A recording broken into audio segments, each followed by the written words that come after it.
नमस्कार। Plus one education channel पर आप सभी का स्वागत है। जिए तो सदा उसी के लिए, यही अभिमान रहे ये हर्ष, निछावर कर दें हम सर्वस्व, हमारा प्यारा भारतवर्ष। प्रसाद जी के द्वारा लिखी गई ये पंक्तियाँ हम याद कर रहे हैं सुभाष चंद्र बोस जी के लिए, जिनका संपूर्ण जीवन अपने देश को समर्पित रहा। वैसे तो हमें 365 दिन याद करना चाहिए, याद करते हैं, लेकिन 23 जनवरी विशेष दिन होता है जब सुभाष चंद्र बोस जी का जन्मदिन मनाया जाता है। तो आज इस अंक में हम जानेंगे सुभाष चंद्र बोस जी के कुछ अनछुए पहलुओं के बारे में, उनके जन्म से लेकर उनकी मृत्यु और उनके कार्यों के साथ में जो घटनाएं घटती रहीं, उन सब का विस्तृत वर्णन हम इसमें करेंगे। तो 23 जनवरी 1897 को सुभाष चंद्र बोस जी का जन्म हुआ था। जन्म स्थान कटक, उड़ीसा, जो उस समय कोलकाता का ही पार्ट था। पिता का नाम था जानकीनाथ बोस। पिताजी बहुत प्रतिष्ठित वकील थे। पहले ये सरकारी वकील थे, बाद में उन्होंने निजी प्रैक्टिस शुरू की और अंग्रेज़ों के जो दमनकारी नीतियां थीं, क्रूर उनकी नीतियां थीं, उनसे विक्षुब्ध होकर उन्होंने अंग्रेजों के द्वारा दी गई एक पदवी थी राय बहादुर, उसका त्याग कर दिया था। माता का नाम प्रभावती देवी था। ये कोलकाता के एक कुलीन परिवार की बेटी थी। इनके पिता का नाम गंगा नारायण दत्त था। तो प्रभावती और जानकीनाथ बोस जी की टोटल 14 संतानें थीं, जिनमें से 6 बेटियां और 8 बेटे थे। सुभाष चंद्र बोस जी 9वीं संतान थे और बेटों में 5वें नंबर के थे। प्राइमरी शिक्षा की बात की जाए तो प्रोटेस्ट स्कूल जो कटक में ही पड़ता है, वहाँ पे प्राइमरी शिक्षा हासिल की। ये फ़ोटो आप देख सकते हैं जिसमें पूरे परिवार के सदस्य एक साथ इकट्ठे हैं। उसके बाद फिर इंटरमीडिएट जो है 1915 में सेकंड डिवीज़न से उन्होंने पास किया। 1916 ये वो दौर है जब सुभाष जी के मन में देश के प्रति जज्बा उबाल मार रहा था, और ये वो उम्र होती है जिसको हम हीरो वर्शिप कहते हैं। तो उस समय स्कूल प्रशासन और छात्रों के बीच में अनबन हो गई थी, मतभेद हो गया था, और उसके लीडर थे सुभाष बाबू। इसलिए यहाँ पे देखिए लिखा गया है कि दर्शन शास्त्र बीए ऑनर्स में उन्होंने एडमिशन लिया था, लेकिन इस कारण से प्रेसिडेंसी कॉलेज से उनको निकाल दिया गया था और परीक्षा भी देने के लिए उन पर प्रतिबंध लगा दिया गया था। फिर बाद में 1919 में बीए ऑनर्स किया, फर्स्ट डिवीज़न, और कलकत्ता विश्वविद्यालय में दूसरा स्थान प्राप्त किया। अब पिताजी की इच्छा थी कि एक अंग्रेज़ों के द्वारा शुरू की गई थी सिविल सेवा, जिसको आईसीएस कहते हैं। आज वो बदल के आप यूपीएससी के थ्रू आईएएस होता है।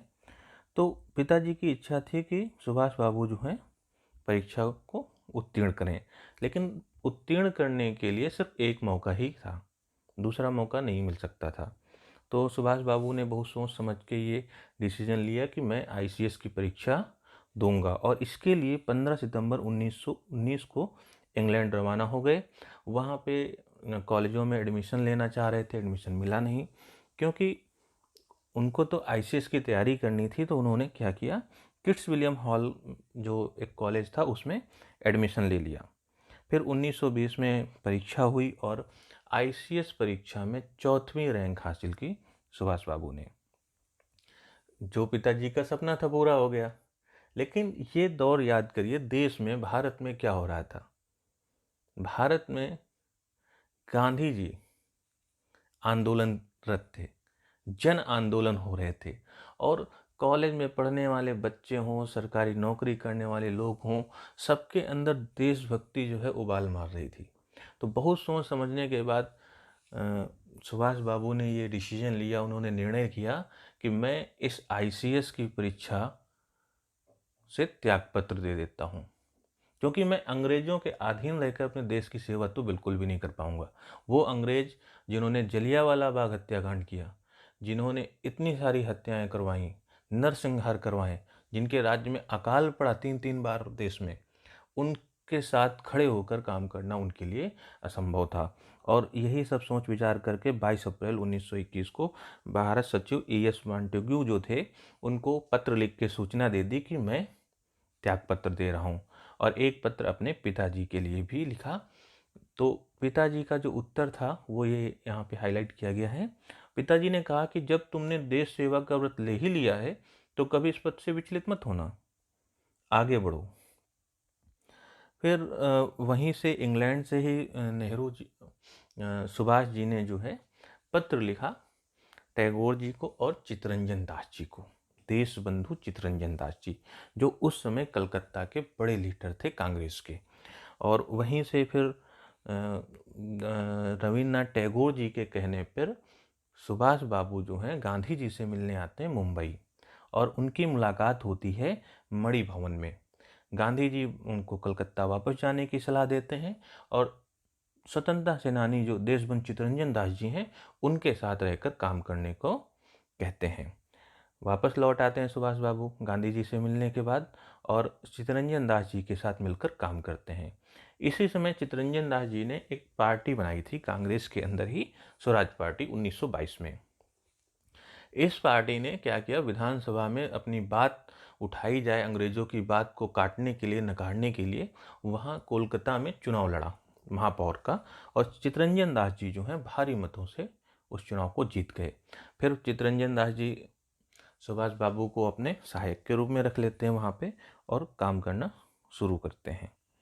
इसी बीच जवाहरलाल नेहरू के साथ सुभाष जी कांग्रेस के अंदर ही एक युवकों की इंडिपेंडेंट लीग शुरू कर देते हैं। और 1927, अब इसी दौरान देखिए जेल यात्रा भी होती है, जब ये 1921 में पहली बार उनको जेल भी होती है, अभी हम उसका भी चर्चा करेंगे बाद में। 1927 जब साइमन कमीशन का भारत में विरोध हो रहा था तो सुभाष बाबू ने भी विरोध करने की ठानी कलकत्ता में, और इस कारण उनको जेल हो गई थी। और एक चुनौती ये मिली थी कि भारतीयों को अगर हम आज़ादी दे भी दें तो ये करेंगे क्या, इनको तो कानून बनाना ही नहीं आएगा, संविधान बनाना ही नहीं आएगा। तो ये चुनौती भी स्वीकार की गई और जो मोतीलाल नेहरू जी थे, जवाहरलाल नेहरू जी के पिताजी, इनकी अध्यक्षता में एक कमेटी बनी, एक आयोग बना जिसने नेहरू रिपोर्ट जिसको कहा जाता है, उसके सदस्य सुभाष बाबू थे। 1928 कांग्रेस का वार्षिक अधिवेशन हुआ था और यहाँ एक गौर करने वाली बात ये थी कि मोतीलाल नेहरू जी की अध्यक्षता में हुआ और इसी में पहली बार जो आप आज़ाद हिंद फौज में जो रूप देखेंगे सुभाष बाबू का, वो रूप यहाँ भी पहली बार देखने को मिलता है। तो गांधी जी जब इस रूप को देखते हैं तो हंसते हुए इस तरफ इशारा भी करते हैं सुभाष जी के गणवेश की तरफ, यानी जो उन्होंने रंगरूट की तरीके से सलामी दिलवाई थी उस तरफ इशारा भी करते हैं और बताते भी हैं कि हम लोग जो साधन की पवित्रता है उस पे बल देते हैं। खैर आगे चल के अभी हम देखेंगे क्या होगा। 1930 में फिर सुभाष बाबू कारावास में थे और अंदर ही, जेल के अंदर ही उन्होंने कलकत्ता महापौर का चुनाव जीत लिया। उनकी इस प्रसिद्धि से अंग्रेज घबरा गए थे और जेल के अंदर बंद होते हुए भी चुनाव जीत लेना निश्चित रूप से ये बड़ा काम था। फिर 26 जनवरी 1931 कोलकाता में ध्वज फहराकर सुभाष एक विशाल मोर्चे का नेतृत्व कर रहे थे, तभी पुलिस ने उन पर लाठी चलाई और उन्हें घायल कर दिया। ये दौर था जब सविनय अवज्ञा आंदोलन चल रहा था देश में। 1932 अल्मोड़ा जेल में रखा गया, फिर वहाँ उनकी तबीयत खराब हुई। अच्छा, इससे पहले क्या एक बार ना उनको जेल में रखा गया था, म्यांमार की जेल में, और वहाँ पे तबीयत खराब हो गई थी तो कहा गया कि यूरोप जाना है, अंग्रेज चाहते थे वो देश से बाहर चले जाएं और फिर उनको देश आने ही नहीं देंगे, तो सुभाष बाबू इस काम के लिए राज़ी नहीं हुए थे। लेकिन इस बार तबीयत ज़्यादा खराब हो गई और यूरोप जाने के लिए राज़ी हो गए। खर्चा परिवार ही उठाएगा, अंग्रेज चाहते थे वो देश के बाहर रहें और उनको वहीं रखा जाए। तो फिर यूरोप जाते हैं सुभाष बाबू और अब यहाँ पे उनकी लाइफ का सेकंड फेज आता है, वो अनछुआ पहलू आता है जिससे लगभग दुनिया अनजान रही बहुत लंबे समय तक। ये 1993 के बाद पता चला लोगों को इस घटना के बारे में, तो वरना ये लोगों को बहुत कम जानकारी थी। ऑस्ट्रिया में जाते हैं, ऑस्ट्रिया की राजधानी वियना होती है, हम जानते हैं। वहाँ पे इलाज करा रहे होते हैं और उसी समय एक यूरोपीय प्रकाशक उनसे मिलते हैं और कहते हैं कि आप किताब लिखो। किताब लिखते हैं सुभाष बाबू द इंडियन स्ट्रगल के नाम से, और इस किताब को लिखने के लिए उनको एक सहायक चाहिए होता है जो टाइप कर सके और इंग्लिश जिसको आती हो। तो 2 लोग चुने जाते हैं, दोनों में से पहला जो उम्मीदवार है जब सुभाष जी उसका इंटरव्यू करते हैं तो उनको ठीक नहीं जचता। दूसरे जो सहयोगी के रूप में जिनका चुनाव होता है, यहाँ पे फ़ोटो दी गई है उनकी, तो एमिली, ये फ़ोटो आप देख सकते हैं, सेंकल, एमिली सेंकल नाम था। 23 साल की थीं, ऑस्ट्रियाई युवती थीं। पिता इनके पशु चिकित्सक थे, ऑस्ट्रिया की रहने वाली थीं। तो सहायक के रूप में एमिली सेंकल जी काम करने लगती हैं। इसके बाद फिर धीरे धीरे क्या होता है, दोनों लोग जो हैं एक दूसरे को चाहने लगते हैं। और ये सारी बात जो है हमें सुभाष जी के जो प्रपौत्र हैं या उनके परिवार के सदस्य हैं उनकी किताबों से पता चलता है। जैसे Subhash Chandra Bose and India's struggle against empire, ये किताब लिखी गई थी और उसमें इस बात का जिक्र किया गया। फिर उनकी कृष्णा जो हैं, कृष्णा बोस, पत्नी शिशिर बोस, ये शरद चंद्र बोस जी के जो बड़े भाई थे, सुभाष चंद्र बोस जी के बड़े भाई शरद चंद्र बोस थे, उनके बेटे शिशिर बोस, उनकी पत्नी है कृष्णा बोस, 3 बार ये सांसद भी रह चुकी हैं। तो इनको एमिली जी ने बाद में एक लव लेटर जो है दिया था, उससे ये बात निकल के आई थी, जो 5 मार्च 1936 को लव लेटर लिखा था सुभाष बाबू ने। तो उसमें अपने भविष्य के प्रति और अपने प्रेम का इजहार किया गया था। वो लेटर है सार्वजनिक, लेकिन मैं उसको उचित नहीं समझता यहाँ देना। तो उस पत्र में सबसे पहले तो अनुरोध ये था कि पत्र पढ़ने के बाद नष्ट कर दिया जाए। एमिली जी ने उसको सहेज के रखा, नष्ट नहीं किया था, बाद में परिवार को सौंपा था। तो उस पत्र की जो खास बात थी वो था आत्मा से प्यार का वादा। और उनके जीवन में आने वाले जो संकट हैं, उन्होंने ये शंका व्यक्त की थी कि ब्रिटिश सरकार कभी भी उनकी हत्या करवा सकती है, उनको गोली मरवा सकती है या आजीवन जेल में डाल सकती है। तो ये उन्होंने वहाँ पे व्यक्त किया था और अगले जन्म में मिलने का वादा किया था। ये उसका मजमू था लेटर का। चलिए फिर 26 दिसंबर 1937 को शादी होती है। नाजी सरकार के अंतर्गत ये सब चीज़ें आसान नहीं थीं, इसलिए शादी गोपनीय रखी जाती है और ऑस्ट्रिया के वादकास्तान में ये शादी संपन्न होती है। यहाँ तक कि सुभाष जी के जो भतीजे थे वो उनसे मिले भी थे और फिर भी उनको नहीं पता था कि ये शादी हो गई है। इस चीज़ का जिक्र a true love story Emily and Subhash, Krishna Bose ji अपनी किताब में करती हैं। 29 नवंबर 1942 अनीता, जो सुभाष जी की बेटी का नाम है अनीता बोस फाप, पूरा नाम है अनीता बोस फाप, तो इनका जन्म होता है। अब ये नाम भी जो है एक बड़े लीडर के जो उनकी पत्नी थी उन्हीं के नाम पे रखा गया था। 1942 पहली बार सुभाष बाबू अपनी बेटी को देखने जाते हैं वेना, और उसी के बाद अपने बड़े भाई जो अभी हमने बताया था शरद बाबू को इन्फॉर्म करते हैं, बताते हैं कि उन्होंने शादी कर ली और उनका परिवार ऑस्ट्रिया में है। तो ये एक सेकंड फेज था सुभाष बाबू के जीवन का। इसके बाद फिर अब हम वापस चलते हैं उनके अपने योगदान पे। तो सार्वजनिक जीवन में सुभाष बाबू कुल 11 बार जेल गए और पहली बार अभी हमने बताया था कि 1921 में ही उनको कारावास हुआ था। 1925 में ये बहुत प्रमुख बिंदु है। 1925 में मांडले कारावास में उनको बंद किया जाता है और बंद इसलिए किया जाता है क्योंकि उस समय कलकत्ता में क्रांतिकारी शहीद गोपीनाथ साहा जी थे, उनको फांसी की सज़ा दी गई थी। अंग्रेज़ों ने उनको फांसी की सज़ा दी और उनकी मृत्यु पर सुभाष बाबू को बहुत दुख हुआ और उनका अंतिम संस्कार करने के लिए उन्होंने शव मांगा और अंतिम संस्कार किया भी। इससे अंग्रेज़ों को ये शक बैठ गया कि सुभाष बाबू के रिश्ते क्रांतिकारियों से हैं और इस बिना किसी अपील के, बिना किसी दलील के जो है उनको जेल में बंद कर दिया गया था, म्यांमार की जेल में, जिसको बर्मा कहा जाता था उस समय। तो इसी समय जेल में ही उनको खबर मिलती है कि उनके जो राजनीतिक गुरु हैं चित्तरंजन दास जी, उनकी मृत्यु हो जाती है। इसके बाद फिर वो बीमार रहने लगे, तपेदिक हो गया उनको। तो ये बात अभी हम ऊपर जिक्र कर चुके थे कि अंग्रेज़ तो उनको कह रहे थे हम रिहा कर देंगे, लेकिन शर्त यह है कि तुमको यूरोप जाना है, और आना कब है ये नहीं बता रहे थे, यानी कि वो आने नहीं देते इस सुभाष बाबू को देश के अंदर। तो ये सुभाष जी ने ये शर्त स्वीकार नहीं की थी। फिर ये 1938 का दौर आता है। इस बीच में और भी कुछ चीज़ें होती हैं बहुत सारी। विट्ठल नाथ जी से, जो कि सरदार वल्लभ भाई पटेल जी के बड़े भाई थे, उनके साथ में सुभाष बाबू की मीटिंग होती है और कुछ बातें निकल के आती हैं जिसमें विवाद भी होता है, मुकदमा भी होता है सरदार पटेल जी का और सुभाष जी का। तो वो बातें हम यहाँ रहने देते हैं अभी। फिलहाल 1938 पे चलते हैं। तो 1938 में 51वां वार्षिक अधिवेशन था हरिपुरा में, जिसमें गांधी जी ने खुद सुभाष जी को अध्यक्ष पद के लिए चुना। और 51वां था तो उनका जो बैलगाड़ी बनाई गई, जो रथ बनाया गया था, उसमें 51 बैल जोते गए थे इसको स्वागत के लिए सुभाष जी के। और इस अधिवेशन की जो दो बड़ी बातें थीं, वो पहली बात तो ये थी कि योजना आयोग की स्थापना की गई। इसके अध्यक्ष सुभाष जी ने जो है जवाहरलाल नेहरू जी को बनाया। और विज्ञान परिषद की स्थापना की गई। उस समय के मशहूर वैज्ञानिक थे विश्वेश्वरैया जी, इनकी अध्यक्षता में। तो ये प्रमुख कार्य रहे। 1939 त्रिपुरी अधिवेशन होता है और जो विवाद हुआ और जिसके बाद फिर आगे की नई राहें खोजी सुभाष बाबू ने, वो यही साल है 1939।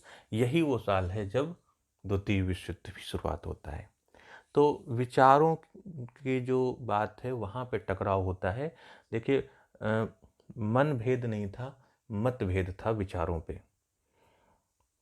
सुभाष बाबू चाहते थे कि नैतिकता को किनारे रखकर हमें सबसे पहले आज़ादी की तरफ देखना होगा, क्योंकि अंग्रेज़ तो हमको आज़ादी देंगे नहीं मांगने से, आज़ादी हमको छीननी होगी।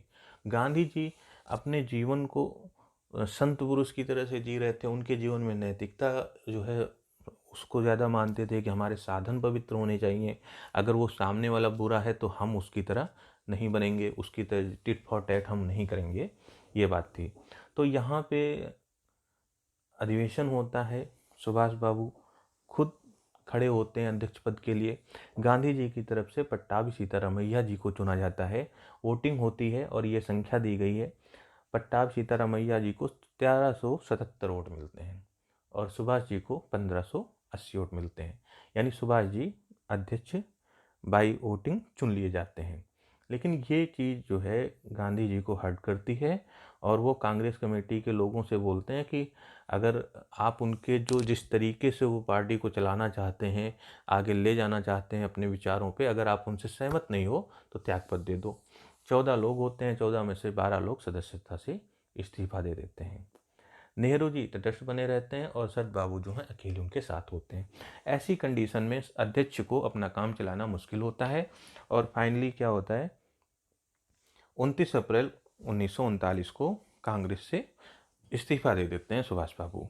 आगे फिर उनको कलकत्ता के अध्यक्ष पद से भी हटा दिया जाता है और उसके बाद फिर 3 मई 1939 को सुभाष जी जो हैं कांग्रेस के अंदर ही फॉरवर्ड ब्लॉक की स्थापना करते हैं। अब फॉरवर्ड ब्लॉक का काम क्या होता है, फॉरवर्ड ब्लॉक ने अंग्रेज़ों से डायरेक्ट पंगा लेने की सोचा और उन्होंने अंग्रेज़ों के जो प्रतीक थे उनको नष्ट करना शुरू किया। इसके एवज में जो अंग्रेज़ सरकार हैं वो एक्शन में आ गए और फॉरवर्ड ब्लॉक के जितने भी नेता थे सबको कैद करके जेल में डाल दिया जाता है। सुभाष बाबू चाहते हैं कि जेल में बैठे बैठे तो कुछ नहीं कर सकते, बाहर निकला जाए। इसके लिए वो क्या करते हैं, जेल में ही अनशन शुरू कर देते हैं, सत्याग्रह शुरू कर देते हैं और अंग्रेज डर जाते हैं। तबीयत भी खराब हो रही है, जनता उनके साथ में है, अंग्रेज डर जाते हैं और उपाय ये निकालते हैं कि इनको इनके घर में ही नज़रबंद कर दिया जाए। चारों तरफ सख्त पहरा गुप्तचर बैठा दिए जाते हैं और घर में बंद कर दिया जाता है। लेकिन सुभाष बाबू को कैद करना इतना आसान नहीं था। 16 जनवरी 1941 मोहम्मद जियाउद्दीन के भेष में सुभाष बाबू अपना गेटअप चेंज करते हैं, मेकअप करते हैं और जो उनके सहयोगी होते हैं जियाउद्दीन, उनका मेकअप धारण कर लेते हैं। जैसा वो पहनावा पहनते थे उस तरह का पहनावा पहन के घर से बाहर निकल जाते हैं। कालका मेल से होते हुए जाते हैं, काबुल पहुंचते हैं, काबुल से फिर रूस जाते हैं, रूस से जर्मनी, जर्मनी से जापान, ये आधी दुनिया की यात्रा कर डालते हैं। अब रूस जर्मनी क्यों जाना पड़ा, ये भी युद्ध में शामिल थे। द्वितीय विश्व युद्ध को आप देखेंगे तो समझ में आ जाएगा। रूस जो है, जब रूस के ऊपर अटैक हुआ था तो रूस भी ब्रिटिश और अमेरिका के साथ हो गया था, तो रूस में कोई मदद मिल नहीं सकती थी। वहाँ से जर्मनी जाते हैं, जर्मनी में हिटलर है। हिटलर स्वागत तो करता है लेकिन ज़्यादा इंटरेस्ट नहीं दिखाता।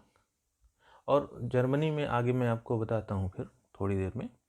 यहाँ पे देखिए जो इटालियन नागरिक बन के उसका नाम, उनको जो पासपोर्ट मिला था आर्लैंडो मैंजोटा, ठीक है, इस नाम से इटालियन नागरिक बन के जो है काबुल से निकलकर रूस की राजधानी पासपोर्ट लेके जाते हैं और फिर वहाँ से बर्लिन जाते हैं। फिर जर्मनी में ही हिंदी जो आज़ाद हिंद रेडियो है इसकी स्थापना की जाती है, स्वतंत्रता संगठन मुक्तिवाहिनी बनाया जाता है और वहाँ पे उनके अभिभाषण को सुनकर जो भारतीय रह रहे होते हैं जर्मनी में वो नेताजी का संबोधन करते हैं, नेताजी के नाम से पुकारते हैं। 29 मई 1942 सुभाष जर्मनी के सर्वोच्च नेता मतलब हिटलर से मिलते हैं और हमने बताया कि कोई इंटरेस्ट वो नहीं दिखाते। फिर हिटलर एक काम और करना चाहता है कि वो नेताजी के द्वारा जो सपोर्टर लोग हैं उनका प्रयोग करना चाहता है रूस के खिलाफ। और सुभाष जी तो इस काम के लिए गए नहीं थे, उनके तो जहन में सिर्फ और सिर्फ अपने भारत घूम थी। तो वो समझ जाते हैं कि इससे काम नहीं बनने वाला और वहीं से फिर क्या होता है, वो निकल पड़ते हैं एशिया की तरफ यानी जापान की तरफ। 8 मार्च 1943 को सबमरीन, जिसको यू बोट कहा जाता था, बैठकर आते हैं मेडागास्कर के पास चेंज होता है। फिर वो जापानी शिप में आते हैं, कुछ लोग कहते हैं जहाज़ में आए, कुछ लोग कहते हैं पनडुब्बी में आए, तो वहाँ से निकल के जापान पहुँच जाते हैं। 13 जून 1943 टोक्यो पहुँचते हैं। 7 जुलाई 1943 ये इम्पोर्टेंट घटना है। इस समय क्या है, जापान में अप्रवासी के रूप में रह रहे होते हैं रास बिहारी बोस जी, उम्र काफ़ी होती है उनकी, और वहाँ पे उन्होंने एक सम्मेलन कर रखा होता है, एक आज़ाद हिंद फौज का गठन कर रखा होता है उन्होंने पहले से ही, और ये गठन जो है 15 दिसंबर 1941 को हो जाता है। मोहन सिंह और निरंजन गिल नाम के दो शख्स हैं जिनका ये प्राथमिक विचार था गठित करने का। तो इसकी कमान जो है वो किसी यंग नेता को देना चाहते हैं और सुभाष बाबू की जब वो भाषण सुनते हैं टोक्यो हॉल में तो अभिभूत हो जाते हैं और उनको ही ये सारा कार्यभार सौंप देते हैं। 21 अक्टूबर 1943 को नेताजी ने सिंगापुर में आरजी हुकूमत आज़ाद हिंद यानी स्वाधीन भारत की अंतरिम सरकार जो है स्थापना करते हैं। वे इस सरकार के राष्ट्रपति, प्रधानमंत्री, युद्ध मंत्री बनते हैं। कुल 9 देश जो ब्रिटेन अमेरिका से लड़ रहे होते हैं, जिनमें से प्रमुख हैं जर्मनी, जापान, फिलीपींस, कोरिया, चीन, इटली, मांचो, आयरलैंड, ये जो हैं उस सरकार को मान्यता प्रदान कर देते हैं। सरकार के पास अपने झंडा होता है, अपना मोहर है, अपना डाक टिकट है, अपने सिक्के हैं, सब कुछ अपना एक पूरी प्लानिंग के साथ में गठन किया जाता है। तो इस जो सरकार है उसके सर्वोच्च नेता जो हैं आज़ाद हिंद फौज के सेनापति सुभाष जी बनते हैं और इसका जो अस्थायी मुख्यालय है वो रंगून में बनाया जाता है। आज़ाद हिंद फौज का गठन कैसे हुआ, तो अभी हमने मोहन सिंह जी का नाम लिया। तो होता ये है कि जो ब्रिटिश सरकार के अंडर में भारतीय लड़ रहे होते हैं, जापान उनको पकड़ लेता है और जापान उनको जब आत्मसमर्पण के लिए बोलता है तो वो सिपाही नेताजी के साथ मिल जाते हैं और जापान मदद करता है इस काम में, आज़ाद हिंद फौज को गठन करने में। तो जो पहले ब्रिटिश के लिए लड़ रहे थे अब वो आज़ाद हिंद फौज के लिए सैनिक लड़ने लगते हैं। मोहन सिंह जी उन्हीं में से एक हैं। इस तरह से पहले तो कम संख्या आती है लेकिन टोटल संख्या जो है 50-60 हज़ार के बीच में बन जाती सिपाहियों की, जिनके द्वारा नेताजी जो हैं युद्ध लड़ते हैं। तो अंडमान निकोबार द्वीप समूह जो है जीत लिया जाता है और यहाँ पे इन दोनों द्वीपों का नाम बदल दिया जाता है। एक का नाम होता है शहीद द्वीप और दूसरे का स्वराज द्वीप रख दिया जाता है। 6 जुलाई 1944 को रंगून रेडियो से उन्होंने नेताजी ने संबोधित किया और इस लड़ाई के लिए उन्होंने गांधी जी का संबोधन किया था और उन्होंने माना कि जो ब्रिटिश हैं ये स्वाधीनता की मांग कभी स्वीकार नहीं करेंगे और अगर आज़ादी हमें इस तरह से मिल सकती तो उन्होंने कहा कि मैं कभी भी अपना देश नहीं छोड़ता, लेकिन मुझे मालूम है कि अंग्रेज़ों की नीयत साफ नहीं है, इसलिए बिना खून बहाए आज़ादी मिलनी मुश्किल है। और उन्होंने राष्ट्रपिता का संबोधन किया। पहली बार अगर कोई राष्ट्रपिता गांधी जी को बुलाता है तो सुभाष जी ही बुलाते हैं और वो कहते हैं कि इस आज़ादी के पावन युद्ध में मैं आपका आशीर्वाद और शुभकामना चाहता हूँ। गांधी जी से। देखिए, हम पहले भी बोल रहे थे, मतभेद और मनभेद। मतभेद हो सकता है, मनभेद नहीं था, आदर सम्मान उतना ही था। तो इसके बाद फिर गांधी जी भी प्रत्युत्तर में जो उनका नाम प्रचलित हो गया था नेताजी, नेताजी कह के उनको संबोधित करते हैं। और इस फौज के अंतर्गत 3 ब्रिगेड बनाई जाती हैं, जिनमें Mahatma Gandhi brigade, Jawaharlal Nehru brigade, Subhash Chandra Bose brigade. इसके अलावा एक रानी झांसी रेजिमेंट भी बनाया जाता है महिलाओं के लिए। उस रेजिमेंट का काम मुख्यतः क्या होता है कि जो जैसे वर्दी में टाँके लगाना है या वर्दी तैयार करनी है, इस तरह के जो काम हो सकते थे वो भी किए जाते हैं। 21 मार्च 1944 को दिल्ली चलो के नारे के साथ आज़ाद हिंद फौज जो है हिंदुस्तान की धरती पर प्रवेश करती है। 22 सितंबर 1944 को शहीदी दिवस मनाते हुए सुभाष चंद्र बोस अपने सैनिकों से कहते हैं, हमारी मातृभूमि स्वतंत्रता की खोज में है, तुम मुझे खून दो, मैं तुम्हें आज़ादी दूंगा, यह स्वतंत्रता की देवी की मांग है। तो ये पूरा भाषण जो है वो देते हैं, लेकिन जो तुम मुझे खून दो मैं तुम्हें आज़ादी दूंगा, ये लाइनें कोट करते हैं हम लोग। ये पूरी इस तरह से होती हैं कि बहुत त्याग किया है किंतु अभी प्राणों की आहुति देना शेष है।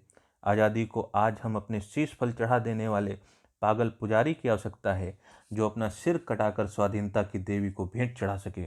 तुम मुझे खून दो, मैं तुम्हें आज़ादी दूंगा। तो इस तरीके से उनके हौसला अफजाई करते हैं और आज़ाद हिंद फौज की सेना टूट पड़ती है। अंग्रेज़ों को परास्त करते हुए जो बर्मा और म्यांमार की जो सीमा है यहाँ पे युद्ध करते हैं, भीषण युद्ध करते हैं। लेकिन इसी समय होता क्या है, जो जर्मनी और जापान है इनका पलड़ा टूट रहा होता है। यानी ब्रिटिश और अमेरिका रूस की जो संयुक्त सेनाएं काम कर रही होती हैं वो हावी हो जाती हैं। जर्मनी सरेंडर कर चुका होता है, जापान को भी पूरी तरीके से नष्ट कर दिया जाता है। उसके कहानी हिरोशिमा नागासाकी की जानते हैं आप लोग। 1945 में जो बम वर्षा की गई, परमाणु और आणविक बम वर्षा। तो सेना तो जापान की मदद कर रही थी। ये द्वितीय विश्व युद्ध जो है, जब जर्मनी भी हार मान लेता है, जापान भी घुटने टेक देता है, तो आज़ाद हिंद फौज के सैनिक सरेंडर करना पड़ता है और सभी सैनिकों को गिरफ्तार कर लिया जाता है। तो 18 अगस्त फिर 1945 नेताजी को ये जो विवाद है, सबसे बड़ा जो रहस्य विवाद के नाम से बना हुआ था, तो ये वो डेट है जिस पे बहुत सी मान्यता हैं, बहुत सी नहीं भी हैं, कि इसी डेट को माना जाता है कि उनका विमान लापता हुआ, विमान में दुर्घटना हुई, बहुत सारे आयोग बने इसके ऊपर, क्या हुआ था उस दिन। तो ये घटना आगे हम बात करेंगे अब इस पे। कर्नल हबीबुर रहमान जो उनके साथ थे उस समय, उन्होंने जो है बताया था आयोग के सामने कि शहनवाज कमेटी एक बनी थी, उन्होंने बताया कि उनका अंतिम संस्कार ताइहोकू में ही कर दिया गया था और उनकी जो अस्थियां हैं वो टोक्यो में एक मंदिर है, रेंकोजी मंदिर, वहाँ पे दे दी गई थी। और यही बात जो है हमारे सरकारी दस्तावेजों में भी दर्ज की गई थी। अब आज़ाद हिंद फौज के जो इतने सैनिकों ने, 60,000 सैनिकों ने सरेंडर किया था, इनको ब्रिटिश जो हैं कहते हैं कि तुमने निष्ठा तोड़ी है, सरकार के प्रति जो निष्ठा होती है, जो तुम शपथ लेते हो, वो तोड़ी है और इसके लिए तुमको दंड मिलेगा। तो लाल किले पे इनका मुकदमा जो है चलाने का निर्णय होता है। तो सब 3 जो बड़े कमांडर होते हैं, शहनवाज, प्रेम सहगल और सरदार गुरबख्श सिंह ढिल्लों, इन लोगों को फांसी की सज़ा मुकर्रर कर दी जाती है। लेकिन पूरे देश का माहौल जो था, और कांग्रेस इस पे जो है अडिग हो गई। कांग्रेस ने बचाव समिति बना ली। ये भोला भाई देसाई जो हैं, इनकी अध्यक्षता में एक वकीलों की फौज खड़ी हो गई बचाने के लिए आज़ाद हिंद फौज के सिपाहियों को। पूरे देश में आंदोलन होने लगा और हस्ताक्षर होने लगे थे। तो फांसी की सज़ा तो दे दी गई थी, लेकिन एक वीटो पावर भी होता है, जो उस समय वायसराय हमारे यहाँ पे थे लॉर्ड वेवल, इन्होंने अपना वीटो पावर प्रयोग किया, यानी विशेषाधिकार का प्रयोग करके फांसी की सज़ा माफ़ कर दी थी। तो इतनी जो बात है, अब यहाँ पे मेन बात है कि सुभाष जी ने एक पुस्तक लिखी थी, उसका चर्चा पहले हो चुकी है, द इंडियन स्ट्रगल के नाम से 2 खंडों में। और एक और पुस्तक वो लिख रहे थे जो पूरी नहीं हो पाई थी, उसका नाम था एन इंडियन पिलग्रिम, यानी एक भारतीय यात्री। पूरा नहीं हो पाया था वो। जांच आयोग से जो मौत की जांच का जो रहस्य है उसको सुलझाने के लिए 3 कमेटियां गठित की गई हैं। शहनवाज समिति 1956 में, प्रधानमंत्री थे जवाहरलाल नेहरू जी। खोसला आयोग 1970 में इंदिरा गांधी जी के सरकार में रहते हुए। फिर मनोज मुखर्जी 1999, इसमें श्री अटल बिहारी वाजपेयी जी उस समय प्रधानमंत्री थे। अब इसमें से हम अंत में ये जान लेते हैं कि सुभाष जी को किसने क्या कहा। तो रविन्द्रनाथ ठाकुर जी ने उनको लोकनायक कहा, गांधी जी ने देशभक्तों का देशभक्त कहा, और नेताजी संबोधन दिया जर्मनी में भारतीय लोगों ने।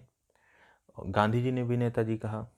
गांधी जी ने बिगड़ैल बेटा भी कहा था, मेरा प्यारा बिगड़ैल बेटा, गांधी जी के द्वारा ही कहा गया था।